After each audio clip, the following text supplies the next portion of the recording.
विद्यार्थी भवन बेंगलुरु का सबसे फेमस रेस्टोरेंट है जो खास मसाला डोसा के लिए बहुत ही मशहूर है। तो आज पेट पूजा में हम उन्हीं की रेस्टोरेंट से इंस्पायर होकर बनाएंगे मसाला डोसा का मसाला। तो चलिए शुरू करते हैं। सबसे पहले कढ़ाई गरम कर ले और उसमें डालें 2 टेबलस्पून तेल। फिर तेल गरम हो जाए तो उसमें डालें उड़द की दाल और सरसों के बीज। अच्छे से इसे भून लेते हैं। दोनों हमने एक एक चम्मच लिया है।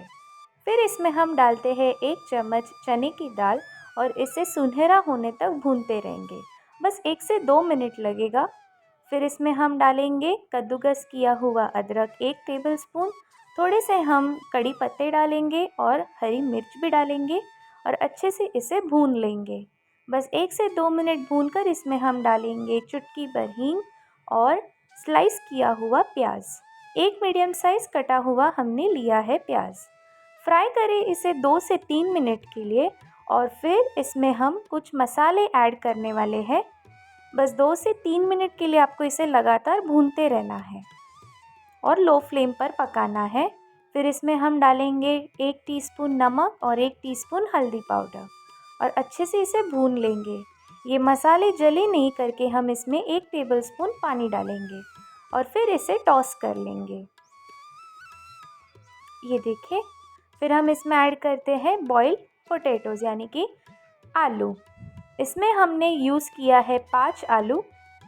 5 आलू के मात्रा में आप लगभग 10 मसाला डोसा बना सकते हैं। ये देखिए, ये अच्छे से हमने मिक्स कर लिया है। इस सब्ज़ी की पीलापन को बरकरार रखने के लिए इसमें हम ऐड करेंगे आधा नींबू का रस। और अब हम गैस बंद कर लेते हैं। अच्छे से हमने मिक्स कर लिया है और ये चिपक भी नहीं रहा है हमारे इस बर्तन में। तो चलिए हम धनिया के पत्ते ऐड कर लेते हैं और ये हमारा मसाला डोसा का आलू मसाला है वो बनकर रेडी हो चुका है।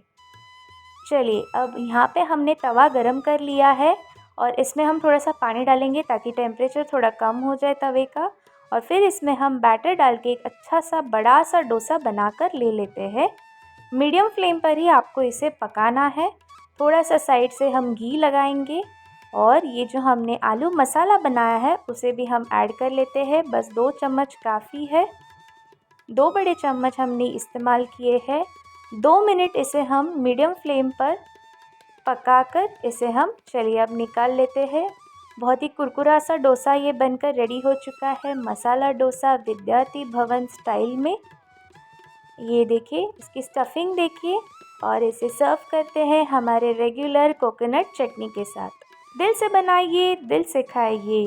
आज पेट पूजा में आपको ये विद्यार्थी भवन स्टाइल की सब्ज़ी कैसी लगी ज़रूर बताइएगा कमेंट सेक्शन में। और इसी तरह पेट पूजा के वीडियोस आपको पसंद आते हो ज़रूर इस चैनल को लाइक, शेयर और सब्सक्राइब करें। Thanks for watching pet Puja.